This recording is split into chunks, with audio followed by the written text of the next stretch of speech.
Issue 31, Lessons for Life. You are responsible for your own happiness. No one can diminish your self-esteem unless you give them permission to do so.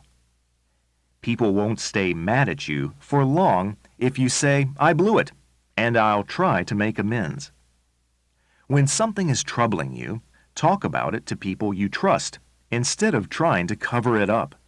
You may be surprised to find that they have been through something similar. Don't pass up an opportunity to tell people you care about them. You may never get another chance. Reserve judgment until you know all the facts. Even then, keep your mouth shut if no useful purpose will be served by adding your 2 cents worth.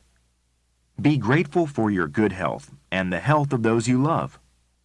Be aware that without good health, wealth and success mean little. If you enjoy your work and your life, you are rich.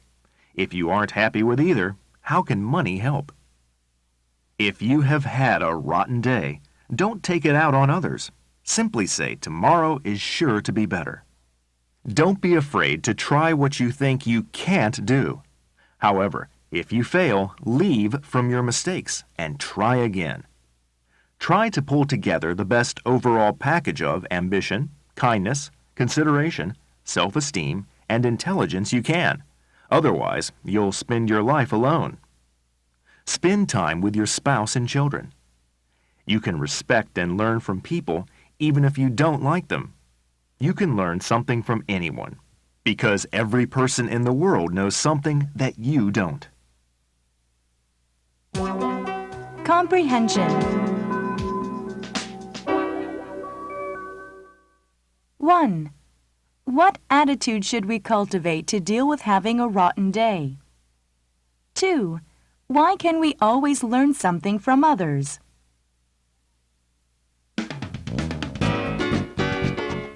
Let's talk. 1. In terms of advice, do you usually give it or seek it? 2. What have you learned from your parents? 3. What have you learned from your friends? 4. What have you learned from your spouse? 5. What have you learned from your teachers? 6. What have you learned from your boss? 7. What are the most important lessons in life you've learned so far? 8. We ask advice, but we want approbation. Do you agree with that saying? Why or why not? 9. We say, nobody can give you better advice than yourself. Explain what it means. Why is that so? 10. What are life's lessons that you want to teach your children?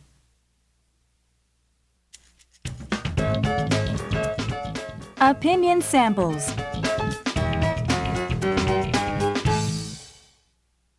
1. When we ask our friends for advice, we really want them to agree with our actions. If they tell us we were wrong to behave as we have done, we react with astonishment and scorn.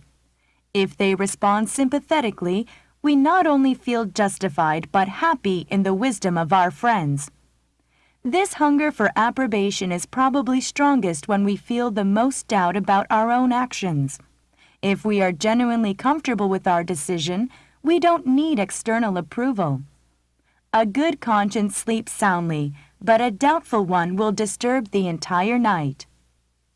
Question: what was the best and worst advice you've ever given? 2.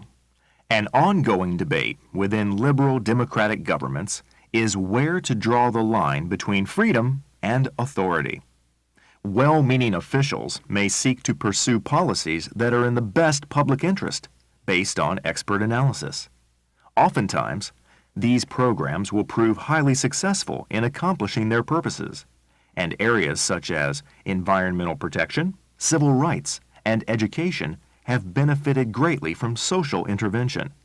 On the other hand, intelligent people know their own interests better than any outsider possibly can, and resent interference that limits their ability to solve their own problems in their own way.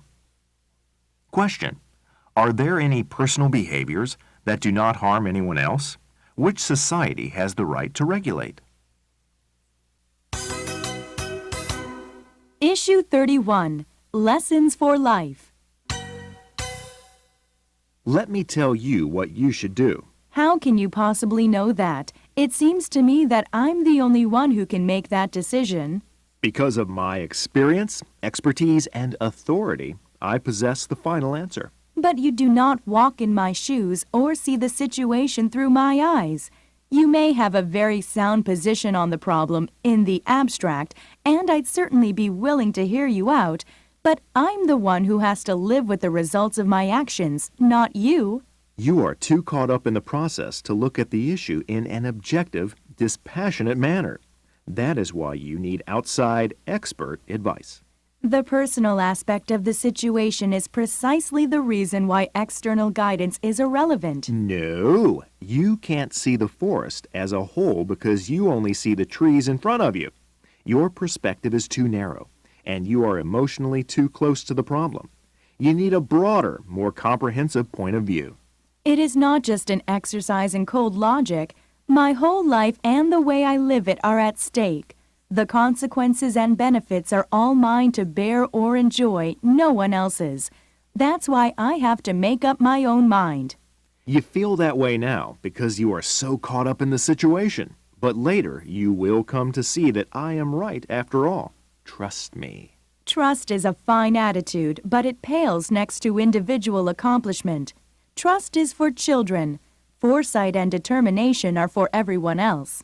So, what are you going to do? Entirely disregard everything I know? No, I want to hear your best advice and weigh it against the things I know and want. I wish your wisdom to be part of my decision-making process, a very valuable part, but I reserve the final judgment for myself. Questions. 1. What is a difference between children and adults according to the dialogue? 2. Why should expert advice be sought out? 3. Why might it be necessary to disregard professional opinion?